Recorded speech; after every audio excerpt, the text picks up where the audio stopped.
Good evening. मेरी आवाज आ रही है आप तक? Yes sir. Yes sir. Okay. Okay. आज तो आज स्पेशली मैं कुछ 4 या 5 बिंदुओं पर चर्चा करूंगा। उसमें सबसे पहले सोशियोलॉजी वाले चर्चा कर चुके हैं, साक्षात्कार क्या है, और आरपीएससी विशेषकर असिस्टेंट प्रोफेसर के लिए आयोजित की जाने वाला साक्षात्कार की नेचर क्या है। ये जब तक हम समझेंगे नहीं, उसी के अकॉर्डिंग प्रिपरेशन कंप्लीट नहीं हो पाएगी। इसके बाद में हम चर्चा करेंगे इंटरव्यू की प्रोसेस, उस पूरी प्रक्रिया के दौरान क्या क्या एक्टिविटीज होती हैं। अगर आप फेमिलियर हो जाते हैं तो पहले से ही हम मानसिक रूप से तैयार हो जाएंगे। और लास्ट में मैं इस पे चर्चा करूंगा तनाव प्रबंधन पे। ये महत्वपूर्ण है कि कम से कम उस समय हम ऐसा क्या करें कि हम एक प्रेशर को हटा पाए। तो सबसे पहले मैं बताना चाहूंगा कि इंटरव्यू वन वे नहीं होता है। इंटरव्यू टू वे प्रोसेस है। वो सवाल करेंगे, आप जवाब देंगे, तो केवल वो आपसे सूचनाएं ले रहे हैं, यही इंटरव्यू नहीं है। बल्कि आपका कितना कोऑपरेशन है इंफॉर्मेशन डिलीवर करने में, ये भी इंटरव्यू के अंदर आता है। ये ध्यान देने वाली बात है कि जितना हम बेहतर कम्युनिकेशन कर पाएंगे, लैंग्वेज और लैंग्वेज का एक्सप्रेशन, बॉडी लैंग्वेज, ये सब चीजें मिलके और फिर इंटरव्यू को एक अच्छा इफेक्टिव बना सकते हैं। तो एक इफेक्टिव इंटरव्यू के लिए किन किन बातों का ध्यान रखा जाना चाहिए, हम इन बातों पे भी फोकस करेंगे। आरपीएससी दो तरह के इंटरव्यू आयोजित करती है। पहला प्रशासनिक सेवाओं के लिए, और दूसरा केवल अभिव्यक्ति कौशल की परख के लिए, विशेषकर असिस्टेंट प्रोफेसर के लिए। ये दूसरे टाइप का इंटरव्यू है। नॉलेज भी इम्पोर्टेंट है, लेकिन नॉलेज का एक्सप्रेशन और किसी आंसर, किसी क्वेश्चन, किसी पॉइंट का एनालिसिस आप कैसे कर पाते हैं, ये भी इम्पोर्टेंट है। तो हम इस पे भी चर्चा करेंगे। तो ये समझ लेना चाहिए कि जो असिस्टेंट प्रोफेसर का हम इंटरव्यू फेस करने जा रहे हैं, इसमें आपकी लीडरशिप से रिलेटेड क्वेश्चन नहीं हो। बिल्कुल इसका बहुत बड़ा वाइड एरिया नहीं है। आपके सब्जेक्ट से रिलेटेड ही इसका एरिया होगा। पूरा फोकस सब्जेक्ट पे होगा। आपसे कंडीशनल क्वेश्चन नहीं होंगे, इसलिए घबराने की जरूरत ही नहीं है। कंडीशनल क्वेश्चन कि अगर ऐसा होता तो आप क्या करते, वो क्वेश्चन प्रशासनिक दक्षता के लिए जरूरी है, इसलिए वो आपसे ऐसा नहीं पूछे। तो ये इसका नेचर है। इसलिए अगर हमारी सब्जेक्ट में बेहतर पकड़ है तो इन सभी चीजों में हम अच्छा प्रदर्शन कर पाएंगे। अब प्रोसेस पे आते हैं, जिसमें नेचर और इंटरव्यू दोनों के बारे में और विस्तार से हम चर्चा कर लेंगे। प्रोसेस में जो नए कैंडिडेट्स जुड़े हैं उनको मैं बता दूं कि आरपीएससी का प्रोसेस बहुत ही इजी है। स्टेप बाय स्टेप मैं बता देना चाहता हूं। आपको राइट टाइम पे एंट्री होगी। 2 सेशन होंगे, मॉर्निंग और इवनिंग। इसमें करीब 8 और 7, ये 7 और 6 की नंबर्स में वो इनवाइट करते हैं। तो मॉर्निंग सेशन तकरीबन 10 बजे शुरू होता है। आपकी एंट्री 9:30 से ही हो जाएगी। इवनिंग वाला 2 बजे से होता है। आपकी एंट्री 1 या 1:30 बजे से ही करना। जब आप लाइब्रेरी में जाएंगे, आप सभी को एक बड़ी टेबल पे बैठा दिया जाएगा। जाहिर है आप एक दूसरे से इंट्रोड्यूस भी होंगे, बातचीत करेंगे। ये बड़ा इम्पोर्टेंट टाइम है। उस समय आप टेंशन में होते हो। ज्यादा बेहतर होगा कि आप सबका इंट्रोडक्शन लें और अपना इंट्रोडक्शन दें। तो माइंड को यहाँ रिलैक्स करने की जरूरत है। पॉइंट्स याद करने की जरूरत नहीं है। जो आपने याद कर लिया वो कर लिया। अब उस पे ज्यादा चिंतन करने की कतई जरूरत नहीं। बहुत सारे लोग आपसे क्वेश्चन करेंगे, एंट्री से पहले भी, एंट्री के टाइम भी। बहुत सारे लोग जो आपसे एंट्री से पहले क्वेश्चन करेंगे, तो आप ऐसे किसी क्वेश्चन में न उलझे, न आप करें न किसी और का सामना करें। आपने जो तैयारी की है वो बेस्ट तैयारी है। आप किसी भी प्रकार से इंटरव्यू में क्या सवाल पूछे गए हैं, क्या पूछे जा रहे हैं, कोई रिवीजन नहीं होता है उनका। आप ध्यान रखिए कि आपसे पहले पूछे गए सवालों में से कुछ नहीं पूछा जाता है। आकस्मिक होता है कुछ सवाल रिपीट हो जाए, इसलिए आप ये भाग भाग के पूछे, आपसे क्या पूछा, आपसे क्या पूछा, इस पचड़े में न पड़े। जब आप आरपीएससी में जाएं, एंट्री करें, तो आप पीएससी की बिल्डिंग देखें, मिलें, अपना इंट्रोडक्शन दें।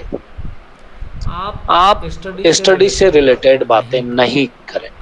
अपना क्या स्कोर है, दूसरे का क्या है, इसमें भी इंटरेस्टेड नहीं रहे। ये आपको टेंशन देगा और न कोई सही इंफॉर्मेशन देता है, न आपको देना चाहिए। ये कुछ चीजें हैं जो ध्यान में रखने की। काफी सारे लोग अब एंट्री कर रहे हैं। ओके, तो इंटरव्यू प्रोसेस में जब आप एंट्री करेंगे, गेट से एंट्री आप लाइन से जाएंगे, ठीक है, वैसे एक स्टूडेंट के रूप में। फिर आप जो है, आपको पुस्तकालय में बैठाया जाएगा। वहां भी आप इंट्रोडक्शन करें। वहाँ बहुत सारे न्यूज़पेपर्स हैं। आप अगर फ्री हैं तो आप पढ़िए, लेकिन वहाँ कुछ ही देर में आपके डॉक्यूमेंट्स वेरीफाई होंगे। आपके कुछ डॉक्यूमेंट्स अगर आपके पास अवेलेबल नहीं है तो घबराने की जरूरत नहीं।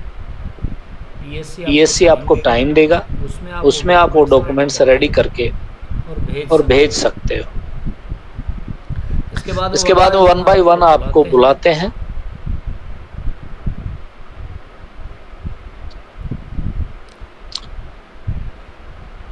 और जब आप एंट्री करते हैं तो अमूमन होता यह है कि दरवाजे पे खड़ा व्यक्ति आपके लिए दरवाजा खोल देता है। इसलिए ऐसा कोई पूर्वाग्रह नहीं रखें कि आपको दरवाजा खोलना है, फिर आपको कहना है कि मे आई कम इन सर। दरवाजा खोलते ही का मतलब है कि आपको एंट्री के लिए बुलाया जा रहा है। फिर भी फॉर्मेलिटी करना चाहे तो दरवाजा खुलते आपके सर मैं आ सकता हूँ, यस, वो कहेंगे हाँ आइए आइए। आपके बोलने से पहले ही ज्यादातर बोल देते हैं, काफी सारा कोऑपरेशन करते हैं। इसके बाद में आप जिस साइड से जा रहे हैं, चेयर पे आप उसी साइड से बैठिए। बहुत सारे क्लासेज में ये पढ़ाया जाता है कि आप सदैव ही लेफ्ट साइड से बैठिए। ऐसा कोई रूल नहीं होता है। जिस साइड से जा रहे हैं आप उसी साइड से जाके चेयर पे बैठिए। चेयर को खिसकाने की जरूरत नहीं है। इतना गैप होता है कि आप बैठ जाएं। फाइल वगैरह ले जाने ही नहीं देते हैं, बाहर रखवा लेते हैं। इसलिए डॉक्यूमेंट्स आपके हाथ में नहीं रहेंगे, बिल्कुल खाली आ जाएंगे, निष्फिक्र हो। चेयर अमूमन वुड की होती है। दोनों हाथ आप रखिए। थोड़ी देर में जाते ही मैं आपको सजेस्ट करूंगा कि सामने वाले टेबल पे दोनों हाथ ना रखें, और रखना ही हो तो केवल हथेली रखें, थोड़ी बहुत, पूरा तरह अधिकार नहीं करें। अगर आपने जाते ऐसा किया तो ये लगेगा कि आप तनाव में हैं और आप जल्दी से कब्जा करना चाहते हैं। तो ये थोड़ा ध्यान रखना है। कंफर्ट होके आप आराम से बैठिए। जैसे आप मुझे सुन रहे हैं वैसे ही उनको सुनना है। जैसे आप मेरे सामने पिछले 2-3 मॉक इंटरव्यू में आपने पार्टिसिपेट किया है, बिल्कुल मॉक इंटरव्यू की तरह ही उसको लीजिएगा। सवाल कैसे होता है ये भी मैं बता देना चाहता हूँ। आपसे सबसे पहले आपके पर्सनल क्वेश्चन पूछे जाए और प्रश्न भी क्या पूछे जाएंगे आपसे, यस या नो में जवाब मांगते हैं। अच्छा, आपका नाम महेंद्र है? Yes sir. आपने 2001 में 10वीं की है? Yes sir. तो यस नो से शुरू करते हैं, फिर वो एक एक शब्द के आते हैं। अच्छा, आपने कौन सी कॉलेज से पास की? तो अब एक शब्द में आंसर आ गया। यानी वो ऐसा चाहते हैं कि आप इस टाइम में एंट्री लेवल पे आप उनसे इंट्रोडक्शन हो जाए आपका और आप थोड़ा कंफर्ट हो जाए। तो एंजॉय कीजिए इसका। आपके जाते ही आपसे कोई बहुत भारी क्वेश्चन नहीं पूछने वाला है, इसलिए जाते ही तनाव में आने की जरूरत बिल्कुल नहीं है। ये भी आपको फोकस, मेरी इस बात को विशेष रूप से आप नोटिस कीजिएगा। नेक्स्ट वन जो बात है वो ये है, अब जब फिर आएंगे आपसे कुछ फैक्चुअल क्वेश्चन पूछेंगे या वन लाइनर पूछेंगे। ये बहुत इंपॉर्टेंट क्रिटिकल टाइम। यहाँ ऐसा होता है कि जैसे पहला क्वेश्चन पूछा सबने, पहला क्वेश्चन पूछते ही और हम आंसर नहीं आ पाता है, तब हम हड़बड़ा जाते हैं।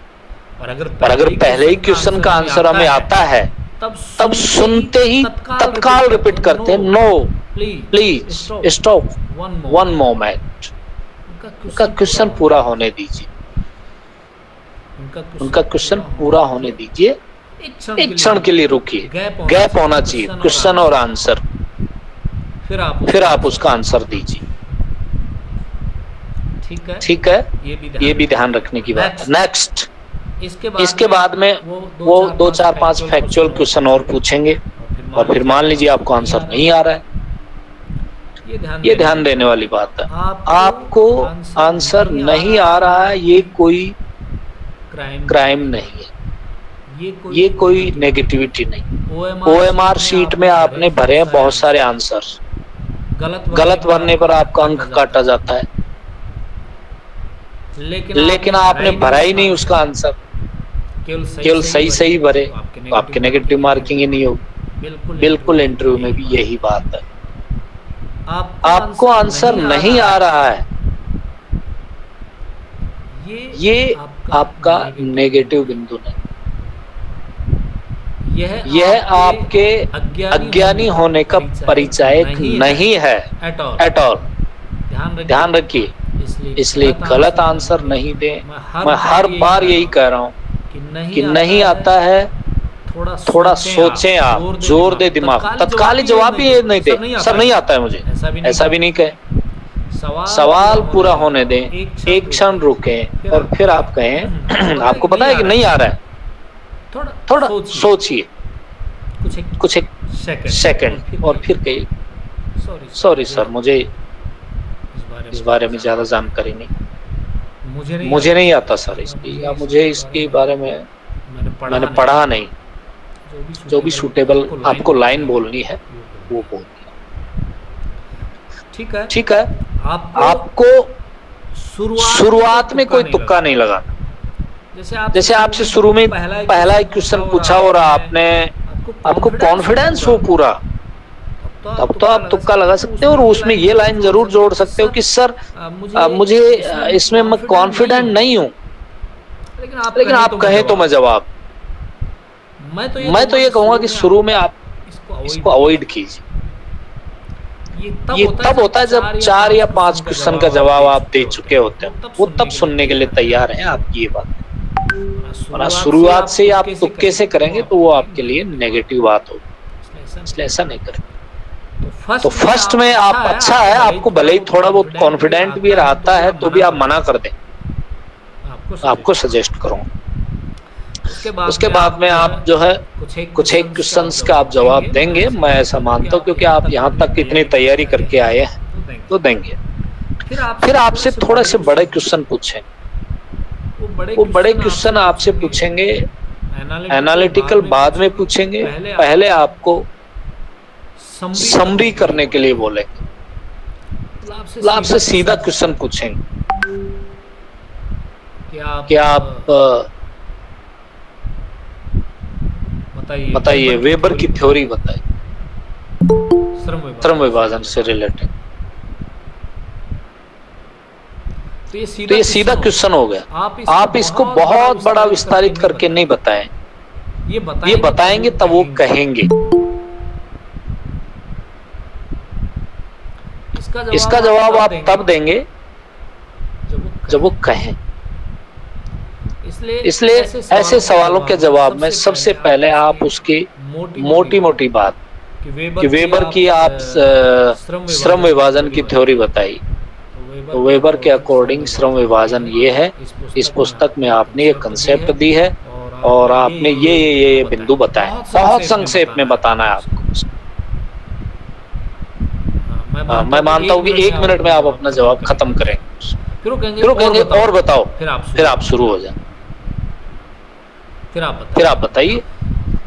अगली बात आती है, इसी बीच आपसे वो कह सकते हैं कि अच्छा आप कोई भी टॉपिक पढ़ाइए। तब आप टॉपिक पढ़ाने जाएंगे, सहज भाव से हो सकता है आपको बोर्ड पे जाते ही बुला लें वापस, और ये भी हो सकता है कि हाँ आप बैठे बैठे पढ़ाइए, और अगर आपको मार्कर दे देंगे और जाइए आप पढ़ाइए, तो आप उनको स्टूडेंट समझते हुए आप कॉन्फिडेंटली खड़े होइए आराम से, और बोर्ड के बीचों बीच नहीं खड़े हों, साइड में खड़े हों, और आप जो टॉपिक पढ़ाने जा रहे हैं उसका नाम लिखते बोलते हैं कि मैं आज ये टॉपिक पढ़ाने जा रहा हूँ। लिखते जाइए, बोलते जाइए, लिखते जाइए, ये बेहतर तरीका हो। फिर आप उसके बारे में थोड़ा सा परिचय दें कि इस टॉपिक में हम ये चीज पढ़ें। बहुत संक्षेप में, अति 30 सेकंड उस बात को खत्म करना है, क्योंकि वो पूरा लेसन का टाइम नहीं देंगे, वो आपको 1 मिनट में असेस करके और वापस भी बुला लें। फिर आप एक एक बिंदु लिखेंगे कि हम सबसे पहले ये पढ़ेंगे, ये पढ़ेंगे, ये पढ़ेंगे, ये पढ़ेंगे। आप तो इतना ही बोलोगे हाँ ठीक आ जाओ, क्योंकि आपको पता है उनको कि आप जब इतने सारे बिंदु लिख दिए आपने, तो आप ये पढ़ाएंगे। अब वो आपकी रामायण नहीं सुनेंगे, आपने वो अपना काम कर दिया है। आप टॉपिक लिख करके और फिर बोलने लग गए तो वो भी अच्छा प्रभाव नहीं छोड़ेगा। मैं तो कहूँगा एक साथ में बोलते जाइए और उस पूरे चैप्टर के मुख्य बिंदु लिखते जाओ कि हम ये पढ़ेंगे, ये पढ़ेंगे, ये पढ़ेंगे, ये पढ़ेंगे। पढ़ाने की जरूरत ही नहीं है, आप पढ़े। तो इस पे ध्यान रखने की बात, क्योंकि पढ़ाने में हम कई बार ये होता है कि हम अपनी अच्छी जो एक्सप्रेशन वो नहीं कर पाते। कई बार तनाव में बहुत सारे आप में से ऐसे हैं जो टीचिंग नहीं की है, कुछ एक ने की है। तो जिन्होंने नहीं की है उनके लिए बेस्ट तरीका है कि वो जाएं और टॉपिक बोलते हुए लिखें कि मैं आपको आज सोशियोलाइजेशन पढ़ाने जा रहा हूँ, सोशियोलाइजेशन पढ़ाने जा रहे हैं। फिर इसमें हम पढ़ेंगे सोशियोलाइजेशन की डेफिनेशन, इसमें हम पढ़ेंगे सोशियोलाइजेशन की इंस्टीट्यूशंस, इसमें सोशलाइजेशन का नेचर। इस तरह से आप जो है पॉइंट लिखते जाओ। जब वो पॉइंट लिखोगे आप 1 बाई 1 तो 2 या 3 पॉइंट, हाँ ठीक है आप आ जाइए। तो इतना ही टाइम देते हैं। और अगर आपने केवल लिखा कि हाँ मैं लिख दिया कि आज मैं आपको ये पढ़ाने जा रहा हूँ, फिर खड़े हो गए और फिर बोलने लगे, तो बोलने में काफी सारे मिस्टेक्स हों। आपको पृष्ठभूमि बतानी है, फिर क्या पढ़ाओगे आप, और आपकी दिशा से आप भ्रमित हो जाए। तो फैक्चुअल चीजों पे आप लिखते जाओगे, वही काफी। एक समरी लिख दो बस। आप अमूमन वो कहते हैं कि आप कौन सा टॉपिक पढ़ाएंगे, ठीक है जस्ट टॉपिक ले। ऐसा भी होता है कि वो कहेंगे कि चलिए आप ये पढ़ाइए, तो आपकी अप्रोच तो है ही है। तो आप यही कीजिए कि उसमें आप बेसिक्स चीज पढ़ाएं। आपको नहीं आता है, आपको जानकारी नहीं है, तो सर मैं इस टॉपिक के बजाय ज्यादा बेहतर तरीके से मैं इसको पढ़ाना चाहूंगी। बिल्कुल पढ़ाइए, वो ऐसे कहें पढ़ाइए, और वो टॉपिक आता है, थोड़ा बहुत आता है, मतलब 50% आपको आता है, तो आप उनकी बिंदु ही लिख पाएंगे, वो आपको वापस से बुला लें, वो भी कोई इश्यू नहीं। बिल्कुल नहीं आता है, टच में कम है, आप विनम्रता पूर्वक बोलिए कि सर मुझे ये टॉपिक नहीं आता, अगर आपकी अनुमति हो तो मैं कोई भी टॉपिक लेके पढ़ाना चाहूंगी। यस, वो आपको अनुमति देंगे। तो इसके बाद में ये बीच में भी हो सकता है और लास्ट में भी आपसे कह सकते हैं, इंटरव्यू के लास्ट में भी कह सकते हैं। इसके बाद में एक आता है एनालिटिकल क्वेश्चन, आपको उनका जवाब कैसे देना। एनालिटिकल क्वेश्चंस के आंसर देते हो सबसे पहले आपको समरी से शुरू करना। ठीक है, आपको बताना होगा कि हिस्टोरिकल डायलेक्टिज्म, तो उसके बारे में थोड़ा बताइए, और फिर आप उसको पूरा सा उसके सभी फेवर बताइए, उसके अलग अलग पक्ष सब। अगर कंडीशनल क्वेश्चन आते हैं तब कैसे जवाब दें। कंडीशनल क्वेश्चन आपसे कोई जीके से रिलेटेड तो पूछेंगे नहीं, आपके सब्जेक्ट से रिलेटेड पूछेंगे। वो कंडीशनल क्वेश्चन ज्यादातर रिसर्च मेथोडोलॉजी से रिलेटेड होते हैं। जैसे आपसे पूछ सकते हैं कि इसके लिए कौन सी मेथड काम में ली जाएगी, इसके लिए ये कौन सी मेथड होती है। तो ये कोई बहुत ज्यादा बड़े क्वेश्चन नहीं पूछे जाए। इसके अतिरिक्त इसमें डाटा कलेक्शन वाली जो टेक्निक्स हैं उनके बारे में पूछ सकते हैं। तो ये मुख्य क्वेश्चन इस प्रकार से आपसे पूछेंगे। और इंटरव्यू के लास्ट में भी छोटे क्वेश्चन पूछते हैं। ठीक एंडिंग से पहले बड़े क्वेश्चन होते हैं और लास्ट में भी छोटे क्वेश्चन होते हैं। कई बार लास्ट में आपको कह दे जाएंगे पढ़ाइए। तो ये प्रोसेस है। अब कुछ एक आपके क्वेरीज हो सकते हैं कि हम कपड़े कैसे पहन के जाएं। तो बिल्कुल ये क्वेश्चन आपके दिमाग में आएगा। वुमेन कैंडिडेट्स जो कंफर्ट हो, साड़ी कंफर्ट हो तो आप साड़ी पहनिए। आपकी पर्सनालिटी लग, आपने कभी पहना ही नहीं तो आप पहली बार में नहीं पहने। आप पहनते आ रहे हो, आपको उसकी प्रैक्टिस है, तो इजी गोइंग आप उसको पहन। मतलब पहली बार पहनने वाली कोई ड्रेस नहीं पहन। बहुत सारे ऐसे कैंडिडेट होते हैं जो टाई नहीं लगाते हैं, लेकिन उस दिन किसी की बातों में आके टाई लगा ले जाते हैं और बड़ी समस्या हो जाती है, बस खींचते ही रहते हैं वहां। तो वो भी नहीं होना। बहुत ज्यादा टाइट कोई कपड़ा नहीं पहने, मोटा कपड़ा भी नहीं पहने गर्मियों का टाइम। कलर का भी आप ध्यान रखेंगे। कलर गर्मियां है तो ब्लैक तो पहनना ही नहीं है। कोशिश करें ब्लैक पैंट भी नहीं पहने, ताकि आप हल्का ब्राउन वाला अगर पहनते हैं और व्हाइट शर्ट पहनते हैं तो ये बेस्ट रहेगा। ठीक है, ये पहनने की बात हो गई। चप्पल नहीं पहन के जाएं आप प्लीज। वुमेन कैंडिडेट भी ध्यान दें, चप्पल बिल्कुल नहीं पहननी है आपको। साड़ी पे आपको सूट हो सकता है तो हाई हिल्स नहीं पहन, ये भी ध्यान रखना। सिंपल आप पहन सकते हो। अब आता है तनाव प्रबंधन कैसे। ये बहुत इम्पोर्टेंट है। होता हम तनाव खुद कई बार है जो ओढ़ के जाते हैं।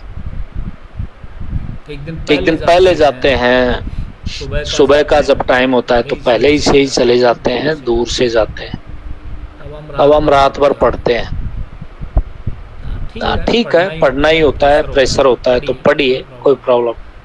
लेकिन सुबह इंटरव्यू है तो जल्दी उठकर नहीं पढ़नी, कोई जरूरत नहीं। आप अच्छी नींद लीजिए। आपने बहुत अच्छी तैयारी की है, बहुत अच्छी पढ़ाई की है, उसी का परिणाम है कि आप इंटरव्यू फेस कर रहे हैं। अगर आपने इंटरव्यू में केवल आंसर्स का मैनेजमेंट कर लिया तो बहुत। मैंने कहा ना, आपके पास में एक बहुत अच्छा ऑप्शन है। नहीं आता है तो आप मना करना सीखिए। इससे बड़ी ऑप्शन क्या है? तो फिर सुबह उठ के उस दिन तनाव लेने की क्या जरूरत है आपको? उस दिन ऐसा सोचने की जरूरत नहीं है आपको। तुक्के लगाने की आपको जरूरत नहीं है। तो आपके पास ऑप्शन सीधा है कि आपने जो पहले पढ़ा हुआ है, और जब आपकी बारी आएगी, जब आपको अवसर मिलेगा, तब आप चौके छक्के जड़ेंगे। तो ये बात का ध्यान रखना है। जब आप मॉर्निंग सेशन में जाते हैं तो आप बहुत पहले ही पीएससी चले जाते हैं। आप ठीक टाइम पे जाएं। आपको 9 बजे बुलाया है तो आप 5 या 10 मिनट पहले पहुंचे, 5-7 मिनट पहले पहुंचे, ज्यादा बेस्ट होगा।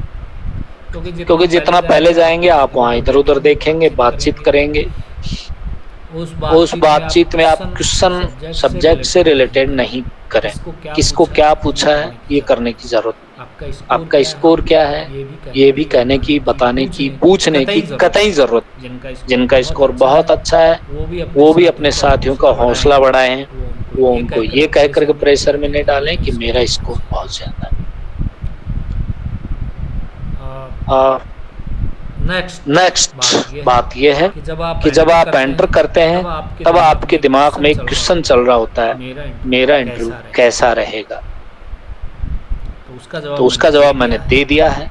आपको नहीं आता है, मना करना सीखिए। ये आपको बहुत अच्छा ऑप्शन मिलता है। बिल्कुल ओएमआर शीट भरना सीखिए। इंटरव्यू में ओएमआर शीट भर रहे हो यही ध्यान रखें। नहीं आता है छोड़ दें।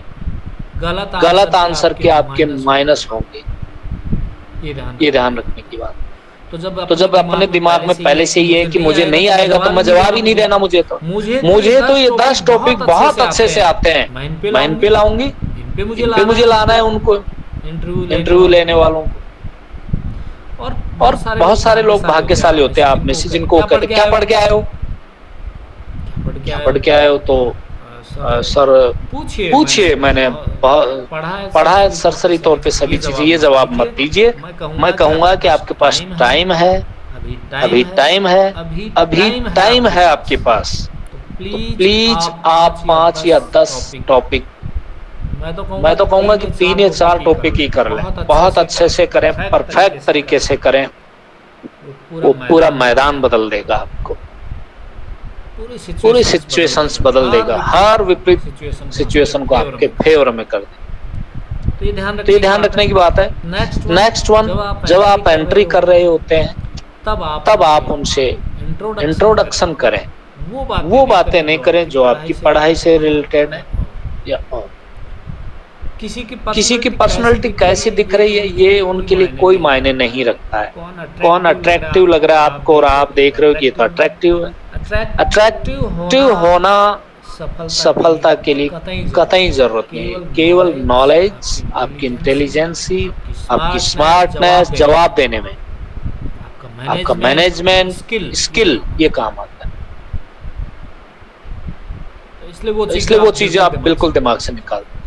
दूसरों से कंपैरिजन बिल्कुल नहीं करें। वहां आप बहुत अच्छे लग रहे हैं तो भी आप ये नहीं सोचे कि आपको सफल ही हो जाएंगे। ये भी ध्यान रखना। इसलिए अपीयरेंस के लेवल पे तो आपको कोई किसी से तुलना करनी ही नहीं। ये ध्यान रखना है। एक चीज मैं थोड़ा भूल गया था कि जब आप एंट्री करते हैं तब आप मुस्कुरा के आप अभिवादन कीजिए।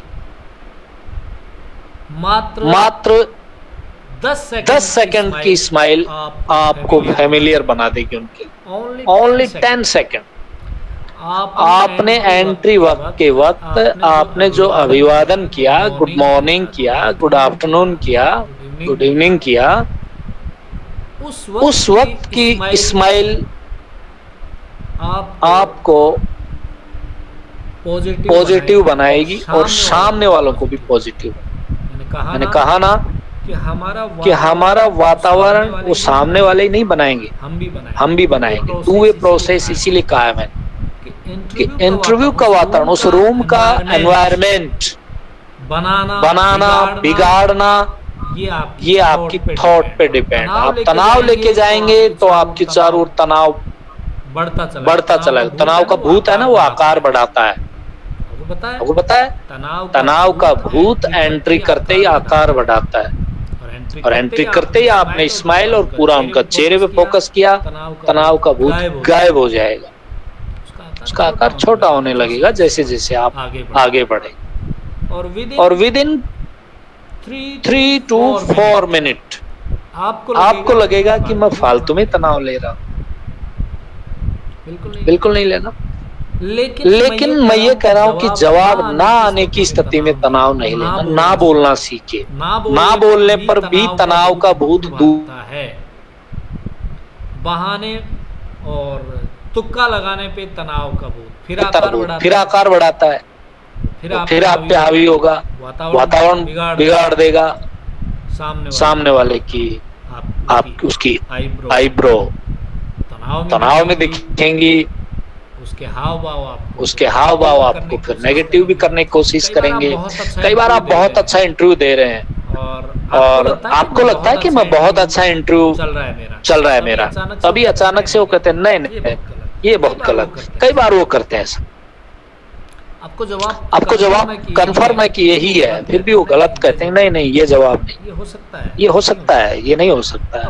तब आप विनम्रतापूर्वक कहेंगे कि मैंने जहां तक पढ़ा है इसका जवाब ये है, लेकिन आप उससे ज्यादा जानते हैं सिर्फ, इसलिए आप सही हो सकते हो।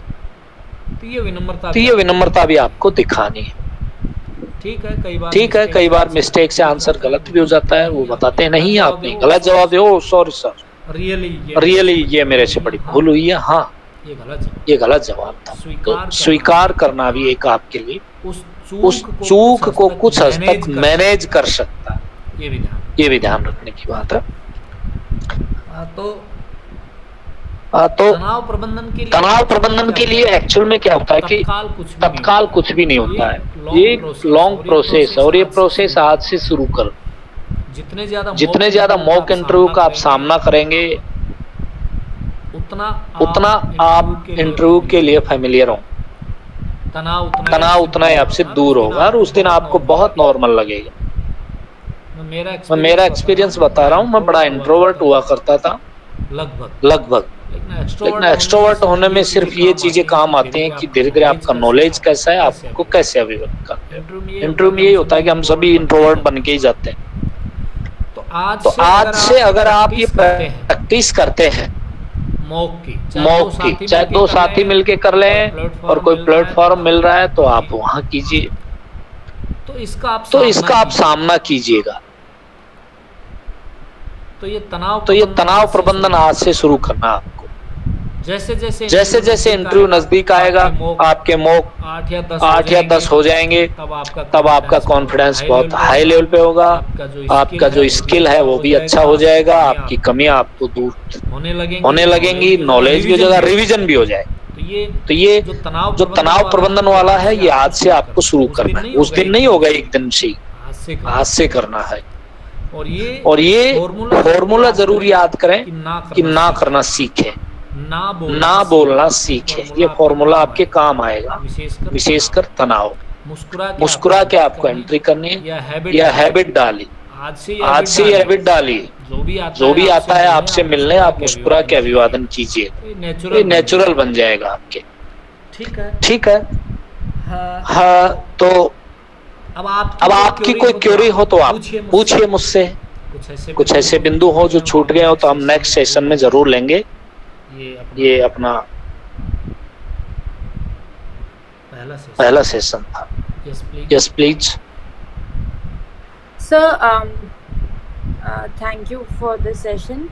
एंड मुझे बस ये पूछना था कि जब हम एंटर होते हैं तो वो लैंग्वेज के लिए प्रेफरेंस पूछते हैं या हमें आगे होके बोलना होता है? लाइक हाँ, मैं आपको बता दूं कि वे आपसे पहले नहीं पूछेंगे, वो जाते आपसे हिंदी में बोल सकते हैं, हिंदी में ही बोले, क्योंकि उनको ये मालूम है कि राजस्थान में ज्यादातर हिंदी मीडियम के।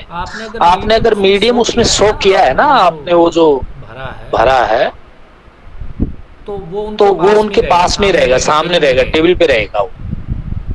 तो वो अकॉर्डिंग टू अगर उस पर फोकस जाता है तो आपसे अंग्रेजी में पूछ सकते हैं, लेकिन वो ये भी चाहेंगे कि राजस्थान के बच्चे हैं तो हिंदी में पढ़ते हैं तो हिंदी में आपसे पहला क्वेश्चन करें। तो आप कोशिश कीजिए आपका जो इंट्रोडक्टरी जो आंसर्स हैं वो आप हिंदी में दे दोगे इजी गोइंग। और जैसे ही वो क्वेश्चन आते हैं, मेन क्वेश्चन आते हैं, तो अगर वो इंग्लिश में पूछते हैं तो आपके लिए बहुत अच्छी बात है, क्योंकि आप इस मीडियम में हो। अगर वो हिंदी में पूछते हैं और आपको लगता है कि आप बहुत अच्छे से इसका हिंदी में नहीं दे सकते तो आप बोल दीजिए क्या सर मैं इसका जवाब अंग्रेजी में दे सकती हूँ। आप इंग्लिश में ही बोलिए, है ना, मैं आपको बता रहा हूँ हिंदी में। तो ठीक है तो आप इंग्लिश में दे सकते हो, वो कोई नेगेटिविटी नहीं। ठीक है थैंक यू। ओके। और कोई question? Sir good evening, thank you ये सब पेन लेने के लिए और इतना टाइम इन्वेस्ट करने के लिए sir. Looking for this platform, मुझे लकीली ये मिल गया। सर मैं उत्तराखंड से हूँ और मेरा राजस्थान में तो नहीं है ये इंटरव्यू, लेकिन मेरा यहाँ पर है उत्तराखंड में। ओके बिल्कुल। हाँ प्लीज कैरी ऑन। मेरा थोड़ा इतने कैंडिडेट्स को मैं यहाँ पे बोर नहीं करना चाहता। बेसिकली मेरा कोर सब्जेक्ट नहीं है सर ये, ठीक है, मैंने थोड़ा रिसर्च वगैरह मुझे आता था तो उसकी वजह से मेरा सोशियोलॉजी में नेट क्वालिफाई हो गया। Otherwise I am from different field. तो जैसे आप बोल रहे थे कि 3-4 टॉपिक या 8 टॉपिक आपने बोला, तो टॉपिक से क्या मतलब है sir? Is that some chapters और लाइक चैप्टर्स है ना सर? अगर मैं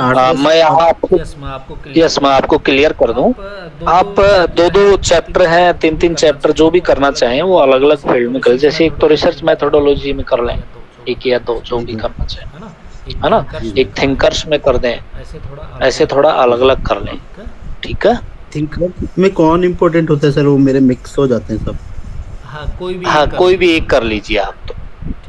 ठीक है आप तो कार्ल मार्क्स को कर लीजिए, वो डिफरेंट है उन क्लासिकल में सबसे अलग। Right sir. और जैसे मेरा मैनेजमेंट फील्ड से हूँ मैं, मतलब यस बहुत इम्पोर्टेंट मैनेजमेंट से रिलेटेड आपसे क्वेश्चन पूछे जाएंगे। ठीक है। मैनेजमेंट क्या है? एक प्रकार से जो है सोशल कंट्रोल में आता है, सोशलाइजेशन में आता है। जी तो है ना, ये एक सोशल प्रोसेस कैसे है मैनेजमेंट। एचआरएम जो एक होता है वो लेबर वेलफेयर एंड मैनेजमेंट, वो सब ओवरलैप भी करता है सोशियोलॉजी से, खासकर कार्ल मार्क्स की थ्योरी से ज्यादा। बिल्कुल ये बहुत जरूरी है। कार्ल मार्क्स को आप जरूर पढ़ना। और मैनेजमेंट बिल्कुल ये बहुत जरूरी है, कार्ल मार्क्स को आप जरूर पढ़ना। और मैनेजमेंट का सोशियोलॉजी में क्या यूज होगा, इस सब्जेक्ट के लिए क्या होगा, तो ये भी आपको अच्छे से करना है। इसका आंसर आपको एक मॉडल आंसर तैयार मिलेंगे सर। मैनेजमेंट आपने पढ़ा है, इस फील्ड में हो, सोशियोलॉजी में। कोशिश करूंगा आपको भेजने। हाँ मैं कोशिश करूंगा आपको भेजने के लिए। ठीक है, मुझे याद दिलवा देना, मैसेज कर देना मुझे। ठीक है। और कोई? ओके। और कोई क्वेश्चन किसी से भी? ठीक है। और सर हमारा नेक्स्ट सेशन कब होगा आपके साथ? हाँ मैं इन्फॉर्मेशन डाल दूँ। हाँ नमस्ते प्रियंका जी, बोलिए।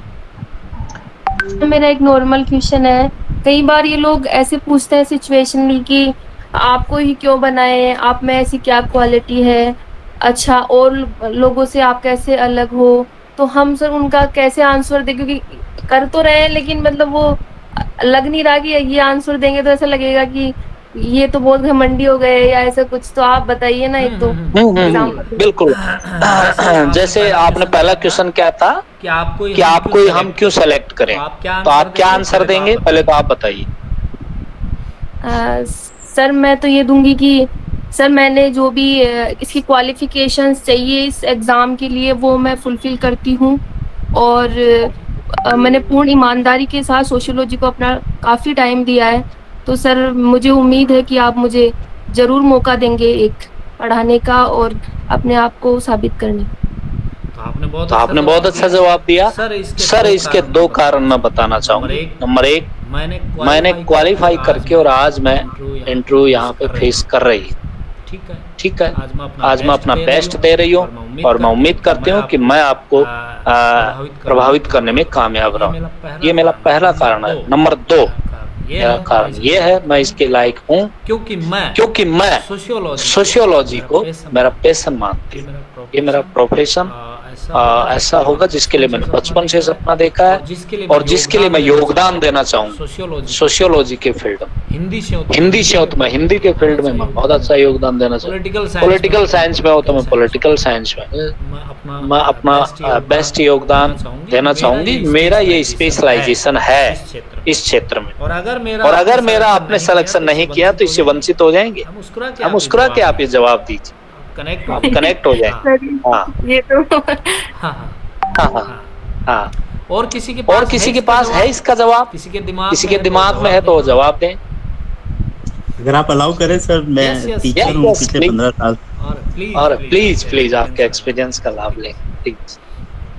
प्रियंका, कॉन्ग्रेचुलेशंस, आप शॉर्ट लिस्टेड हैं। सर जब आपने कभी पढ़ाया है पहले? नहीं सर, मैंने नहीं पढ़ाया पहले कभी। तब थोड़ा सा और रहेगा, अदरवाइज आप कुछ भी एग्जांपल यूज करके आपने ट्यूशन या किसी भी तरह से तो बोलिए कि मेरे प्रीवियस स्टूडेंट्स का रिजल्ट जो मैंने देखा है और उनका आंखों में जो चमक देखी है while I am explaining them या by the end of my class, तो उसने मुझे इनकरेज करा। आप बताइए अपना, मतलब कोई भी कहीं भी आपने पढ़ाया है तो वहाँ जो आपको रिस्पांस मिला उसको, मतलब कोई लाइव एग्जांपल आप देंगे तो ज्यादा कन्विंस हो। प्रियंका जी आप रिसर्च कर रहे हो?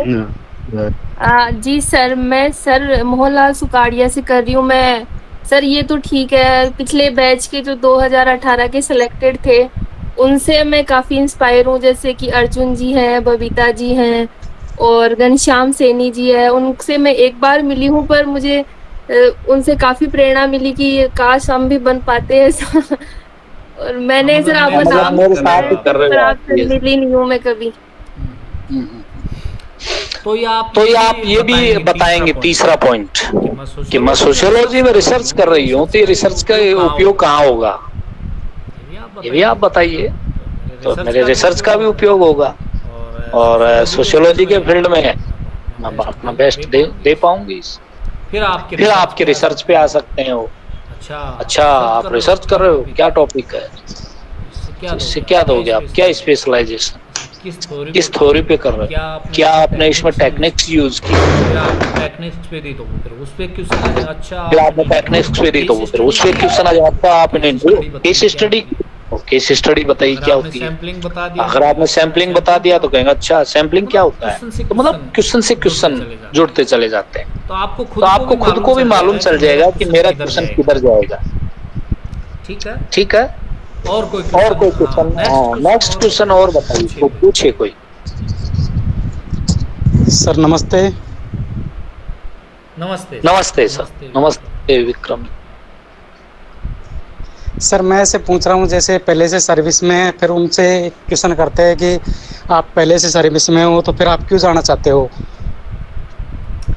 हाँ ये बात है। अगर आपकी सर्विस असिस्टेंट प्रोफेसर में प्रेस्टीज है, बहुत अच्छी प्रतिष्ठा है इसकी, और नंबर 2 इसमें पैसा भी है, सीधा और व्यावहारिक जवाब दें। ठीक है। बहुत सारे प्रशासनिक सेवाओं में क्वेश्चन पूछते हैं कि आप आरएस क्यों बनना चाहते हैं, तो सर मैं समाज के लिए कुछ करना चाहता हूँ। अरे समाज के लिए तो वैसे ही कर लो। ये आदर्शवादी क्वेश्चन नहीं, आदर्शवादी जवाब नहीं दे। ठीक है, बिल्कुल नहीं होता ऐसा कुछ भी। कोई समाज सेवा के लिए नहीं जाता है, आप अपने जॉब के लिए जा रहे हो। ठीक है। और पहले से आप जॉब में हो तो जॉब से ज्यादा इसकी प्रतिष्ठा है, आप बताएंगे इसकी ज्यादा प्रतिष्ठा है और इसमें पैसा भी है। बहुत सीधी सिंपल सी बात है, हम इसलिए जाना चाहते हैं। और कोई क्वेश्चन पूछिए। सर जैसे एक क्वेश्चन ये है मेरा कि मैं प्रीवियस जैसे जब मैं आईआईटी गया था 2018 में, सर मेरा जैसे जेआरएफ हुआ उसके बाद तुरंत मेरा सिलेक्शन सर आईआईटी रुड़की और पटना में भी हुआ था और कुछ दिन मैं वहाँ पे रहा भी। उसके बाद 2019 में मेरा सर सिलेक्शन लखनऊ यूनिवर्सिटी में फिर से हो गया सर पीएचडी के लिए। तो मैं फिर वापस आ गया। तो क्या ये सर बताना उचित रहेगा या नहीं रहेगा? जैसे सर मैंने हरियाणा में इसको बताया था। हाँ, तो वो क्या है कि आप बताएंगे तो इससे रिलेटेड क्वेश्चन आपने क्यों छोड़ा, क्यों आए, इसका क्या है रीजन, यही सिंपल से क्वेश्चन पूछ सकते हैं और नहीं भी पूछे, जरूरी नहीं है। जी, तो सर इसका सकारात्मक प्रभाव रहेगा या फिर नकारात्मक? अगर इस पे क्वेश्चन बनते हैं, वो पूछते हैं और उसके जवाब अच्छे देते हो तो सकारात्मक है, और अगर आपने बता दिया और फिर आप उसके जवाब ठीक से नहीं दे पाए तो नकारात्मक होगा। दोनों चीजें हैं। आप बेहतर होगा ये चीजें नहीं बताएं, उलझने की काम ही क्यों करें। Thank you sir. Okay sir जैसे ये सोशल इश्यूज जो अपने हैं वो भी लॉज वगैरह या फिर कारण प्रभाव ये भी किए जा सकते हैं हमसे? जैसे जैसे ये बताइए कि अभी आजकल कोई बहुत ज़्यादा मुद्दा चल रहा है तो उससे रिलेटेड कुछ क्वेश्चन कर दिया, या फिर जैसे बेरोजगारी का कुछ डेटा पूछ लिया, या फिर गरीबी के कारण ऐसे कुछ, तो सर ये तो पूछे ही जा सकता है ना? हाँ, गरीबी के कारण पूछे जा सकते हैं, लेकिन डेटा से रिलेटेड ऐसा कुछ नहीं करेंगे, वो सिविल में ही पूछे जाते हैं। सोशियोलॉजी में आपसे ये नहीं पूछेंगे। सोशियोलॉजी में आप उच्च शिक्षा में जा रहे हो तो आपसे वो एक एकेडमिशियन की उम्मीद रखते हैं, है ना, सामान्य ज्ञान से कोई मतलब नहीं है उनको, तो इसलिए वो ऐसे क्वेश्चन नहीं पूछते हैं। ये है। और जैसे गरीबी वाला तो गरीबी की थ्योरी पे आ जाएंगे, फिर थोड़ा सा डाटा से कोई मतलब नहीं है, और डाटा जवाब नहीं भी दे पाते हैं तो कोई इश्यू नहीं है। कभी कभार कुछ पूछ भी जाते हैं तो पॉपुलेशन से रिलेटेड, पॉपुलेशन डेंसिटी क्या है पूछ लिया आपसे, तो अगला क्वेश्चन ये नहीं होगा कि भारत की पॉपुलेशन डेंसिटी क्या है, ये आपसे नहीं पूछेंगे। ठीक है, इसका नेचर नहीं है ऐसा इस इंटरव्यू का। सब्जेक्ट से रिलेटेड फैक्ट पूछते हैं। इस बुक का लेखक बताओ, आपने जिस यूनिवर्सिटी से पढ़ा है उस यूनिवर्सिटी के अच्छा वीसी कौन है, पीजी में सब्जेक्ट कौन, आपने अभी जो किताबें पढ़ी उनके लेखक कौन से हैं, ऐसी चीजें, बहुत नॉर्मल चीजें पूछेंगे तो ये पूछ लेंगे आपसे। ठीक है, और क्वेश्चन कोई? सर जैसे कई बार सर एक क्वेश्चन हमसे सर यहाँ यूपी हायर कमीशन में पूछा गया था कि सर आप जो है बच्चों को कौन सी बुक जो है रिकमेंड करेंगे पढ़ने के लिए, तो सर टेक्स्ट बुक में सर ये मतलब वो क्लियर करना, आप पूछना उनसे कि आप सर ये किस बुक की बात कर रहे हो। आपसे कहा पीजी के, अगर आप जी उन्होंने जो है स्पेशलाइज किया था कि आप ग्रेजुएशन और पोस्ट ग्रेजुएशन के बच्चों को पढ़ा रहे हैं तो आप उनको सिलेबस के अकॉर्डिंग कौन सी बुक रिकमेंड करेंगे टेक्स्ट बुक के? यस तो टेक्स्ट बुक सर उसमें जैसे हमने बताया था सर एच.एल. दोशी सर की, और जो है बी.के. नागला इंडियन सोशियोलॉजी के लिए, और रिसर्च के लिए सर हमने जो है राम आहूजा की बुक बताई थी।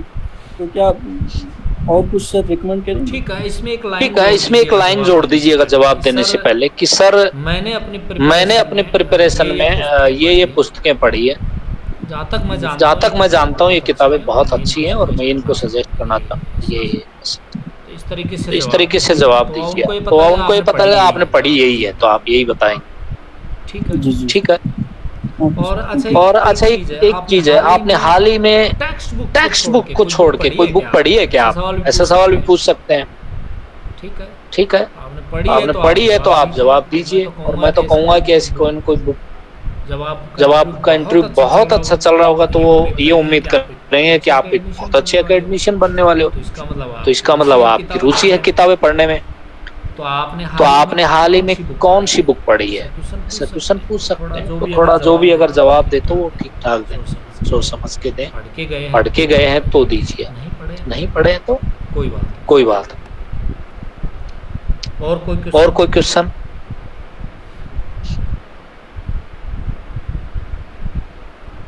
ठीक है। हाँ, गुड इवनिंग।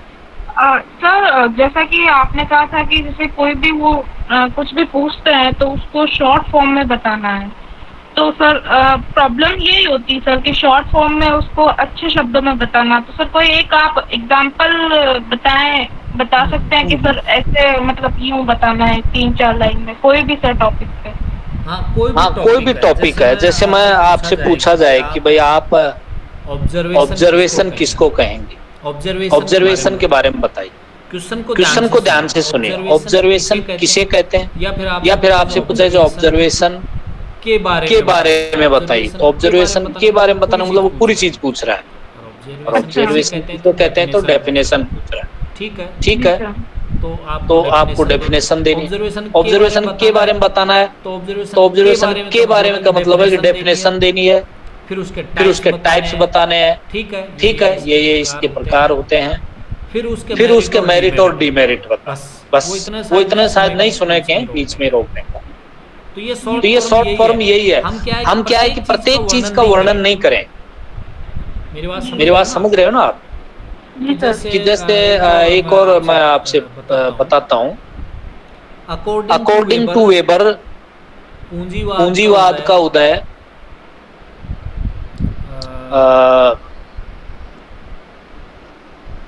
यूरोप से क्यों हुआ? आपसे सवाल कर लिया जाए कि पूंजीवाद का उदय प्रोटेस्टेंट एथिक्स से रिलेटेड है, कैसे हुआ? तो इसका जवाब क्या होना चाहिए? तो अब इसमें डेफिनेशन की तो कोई बात ही नहीं है। ठीक है, आपको सीधा जवाब शुरू करना है कि प्रोटेस्टेंट जो भाग है ईसाई क्रिश्चियन सोसाइटी का, उसमें कैल्विनवाद प्रचलित था, और कैल्विनवाद की जो एथिक्स है वो ये थी। क्या थी? समय ही धन है, कार्य ही पूजा है, जल्दी सोना और जल्दी उठना। ये जरूरी है। समय पैसे से पैसा कमाया जाता है। ठीक है, ये कुछ एथिक्स प्रचलित हैं। इसको चल करके बाद में उस कल्ट के लोग अमीर होने लगे, जिसको परिवर्तनवादियों ने यानी प्रोटेस्टेंट वालों ने अपनाया। धीरे धीरे ये प्रचलित होने लगा। बाद में यही लोग उपनिवेशवाद का जो प्रसार हुआ, उसके साथ साथ पूंजीवाद भी प्रसारित हुआ। तो ये संक्षेप में हमने बता दिया। अब हम बहुत ज्यादा डीपली जाएंगे, एक एक चीज को बताने लगेंगे तो वो। अब जैसे एक एग्जांपल और देता हूँ, श्रम विभाजन। मैं आपको एक टॉपिक देता हूँ कि डिवीजन ऑफ लेबर के बारे में वेबर के विचार बताइए। कोई बताएगा आप में से? जी सर। यस बताइए।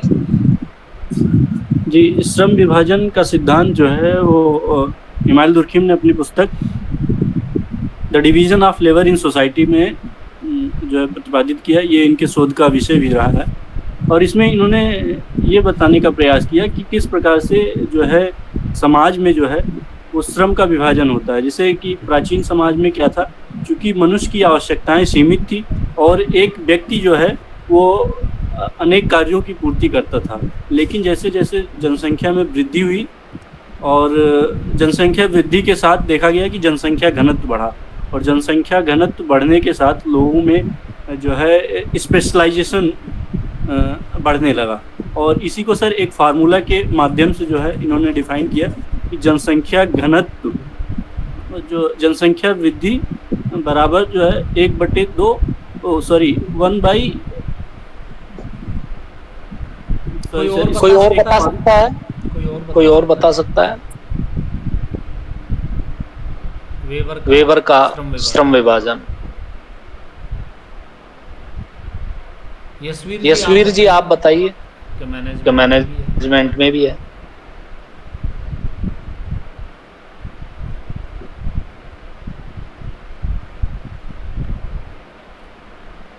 चलिए, तो श्रम विभाजन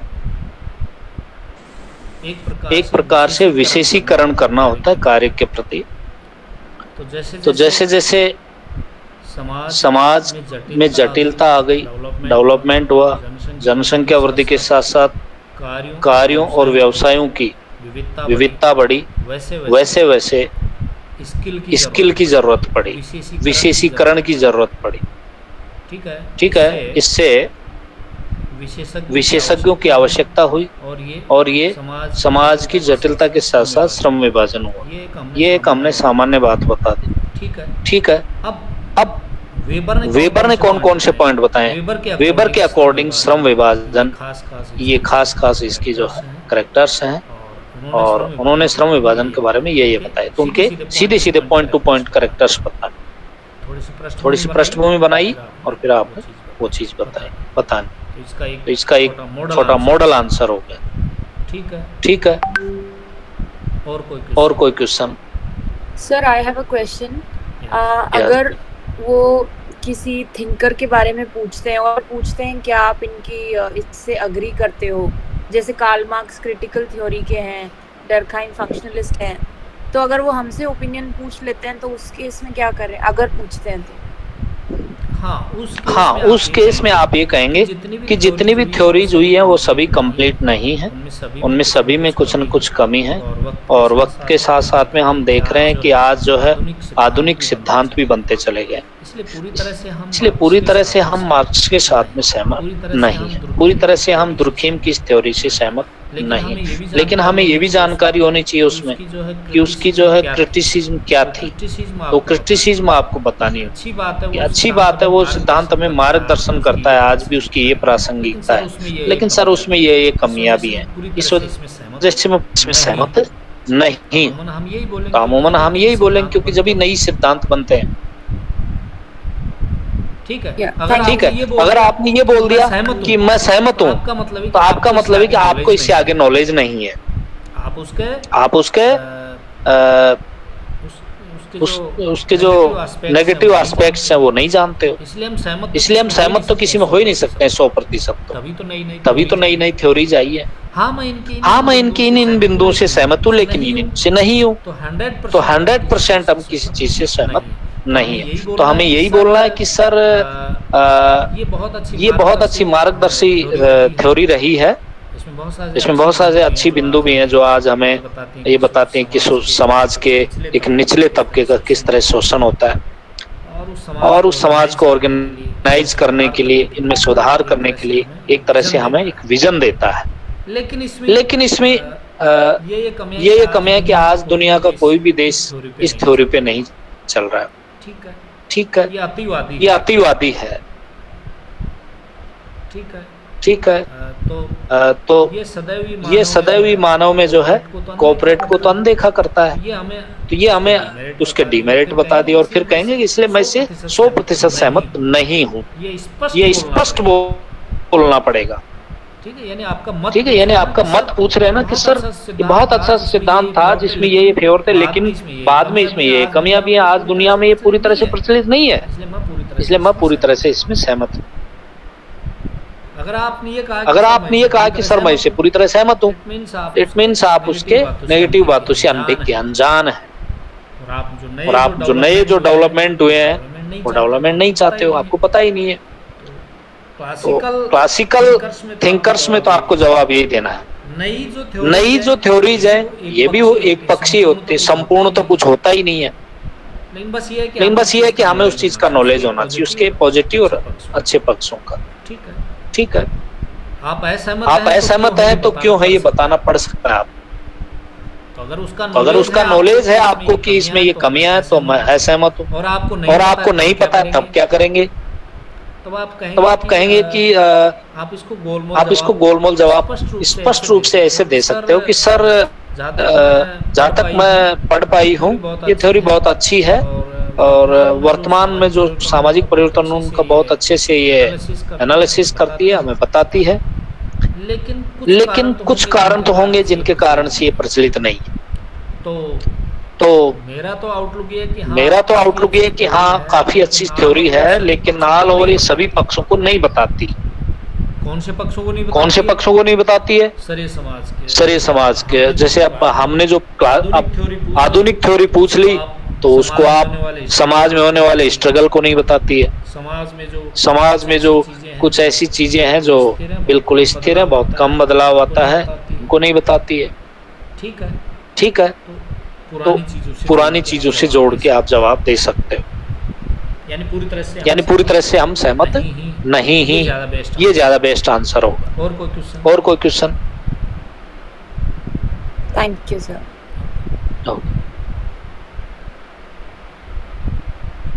एक्सक्यूज मी ठीक है। सर। हाँ मैडम। हाँ मैडम।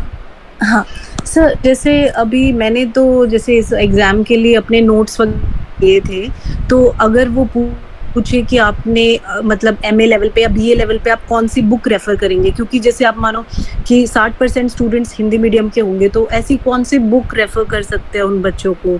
क्योंकि मैंने अभी जैसे रिसेंट में ही मैंने चलो बीके नागला देख ली है, बट वो मैंने प्रिपरेशन के टाइम नहीं पढ़ी थी, अब वो ठीक है चलो, बट अगर बच्चों को वहाँ पे बीए लेवल को वो पूछे रेफर कौन सा करेंगे, तो फिर क्या आंसर रहेगा? क्योंकि मेरे को तो बुक्स का आइडिया नहीं है। हाँ, बुक्स की मैं बुक्स की लिस्ट भेज देता हूँ, ग्रेजुएशन लेवल सोशियोलॉजी की क्या है। Please yes. हाँ ठीक है, आप उनको देख लीजिएगा। ठीक है सर, ठीक है। और कोई क्वेश्चन? ठीक है तो हाँ प्लीज। सर बेसिकली मेरा सोशियोलॉजी का मतलब जो बेसिक नॉलेज है वो बहुत कम है, तो मैं ये पूछना चाह रहा था कि अगर मैं ब्रशअप करने की कोशिश करूँ तो मुझे बीए वाला पार्ट ज़्यादा पढ़ना चाहिए, पीजी वाला? मैंने देखा दोनों बिल्कुल अलग हैं। आप जो सिलेबस है वो पढ़िए, सिलेबस निकाल लीजिए जो आपने एग्जाम दिया है, ठीक है, और वो पॉइंट्स जिस बुक में अवेलेबल हो वही पढ़िए आप। वो ग्रेजुएशन में भी है और पोस्ट ग्रेजुएशन में है, तो किसी का भी पढ़ लीजिए, वही ठीक है। अब आप बहुत ज्यादा डीपली पढ़ने की आपको जरूरत नहीं है। ठीक है, क्योंकि हमारे यहाँ इस बार सर एग्जाम नहीं हुआ, हमारे यहाँ उससे आया है, क्या कहते हैं, इस बार जो हमारा एपीआई के थ्रू इन्होंने मांगा और एपीआई में शॉर्टलिस्ट कर दिया। 2017 में तो लिया था एग्जाम। तो आप सरसरी तौर से पढ़े। अब आप शायद टाइम भी कम है आपके पास, है ना? उत्तराखंड में कब है इंटरव्यू?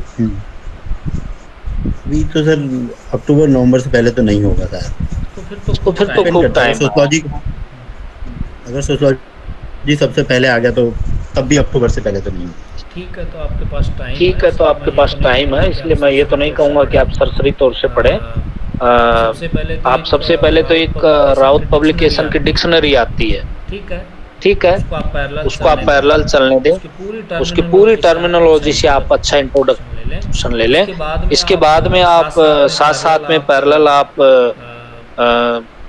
पीजी की किताबें शुरू कीजिए। 8 या 9 पेपर है, 9 पेपर होते हैं, तो अक्टूबर तक कर सकते हो आप।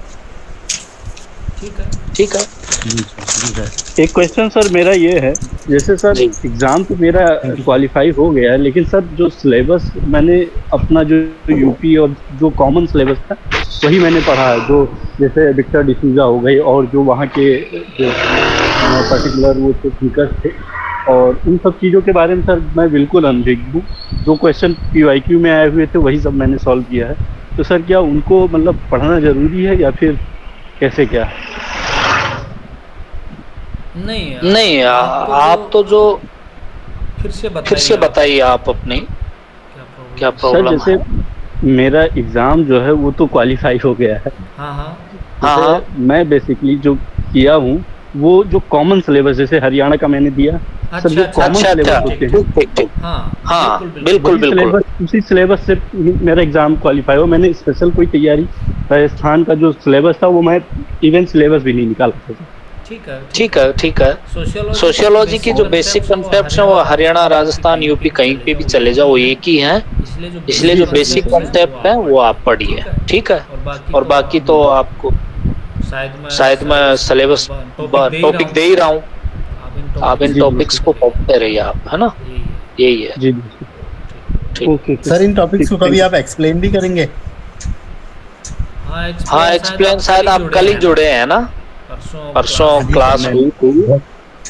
हाँ, नेक्स्ट कब होगा? I am too hopeful about this class. अब 7 को तो होगा मॉक इंटरव्यू, 7 को, ठीक है। उसके बाद देखते हैं 8 या 9 को करेंगे अपन टॉपिक लेंगे। हेलो। हाँ प्रियंका जी।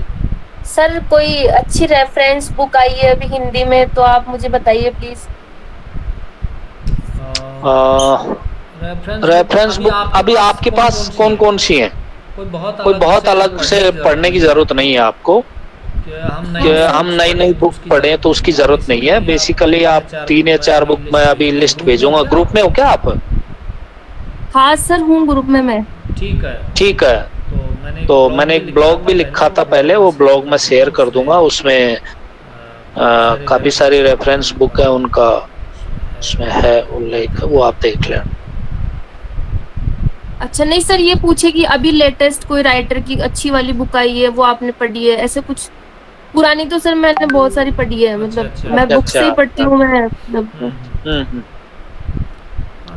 तो लेटेस्ट तो अब इसके आपके पीएससी के हिसाब से तो अभी हाल फिलहाल तो कोई आई नहीं, वही लोग पढ़ते हैं। बाकी तो रोज के.एल. शर्मा की जो सोशल स्ट्रेटिफिकेशन आई है वो शायद मेरे पास है, छोटी सी है पर वो थोड़ी इसकी लैंग्वेज मेरे को थोड़ी सी टफ लग रही है।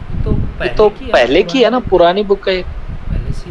हाँ मैंने वो लास्ट पढ़ी है, उसके बाद में नई बुक नहीं करी थी।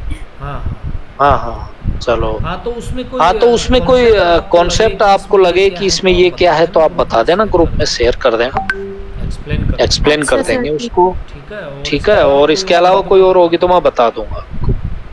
Okay sir okay. हाँ वैसे एसएल शर्मा को आप देखें तो ज्यादा बढ़िया रहेगा। हाँ मैडम।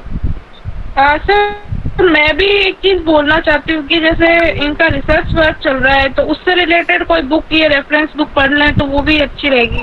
कि भाई मेरा रिसर्च उससे रिलेटेड में नहीं है। एग्जैक्टली ये बात तो है। आपका रिसर्च चल रहा है उससे रिलेटेड पढ़ो तो वो बढ़िया रहेगा। आपका रिसर्च जिस फील्ड में है उससे क्वेश्चन भी वो पुटअप करेंगे, उससे रिलेटेड पढ़ो आप, ये बढ़िया रहेगा।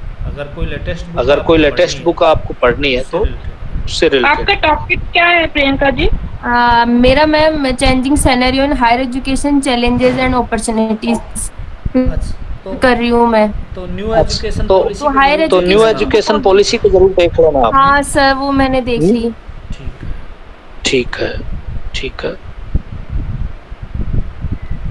उस पे हायर एजुकेशन पे कोई बुक होगी तो वो देखना आप, नहीं तो और कोई होगी तो मैं बताऊंगा आपको। सर एक लास्ट क्वेश्चन है, अगर स्ट्रीम चेंज है तो उससे रिलेटेड क्या क्वेश्चन हो सकता है? हाँ उससे ये क्वेश्चन पूछेंगे कि बिल्कुल एग्जैक्टली आपसे 2-3 क्वेश्चन हो सकते हैं। जैसे आपके पास कॉमर्स था ग्रेजुएशन में? हाँ जी। पहला क्वेश्चन ये होता है कि आपने सब्जेक्ट क्यों बदला।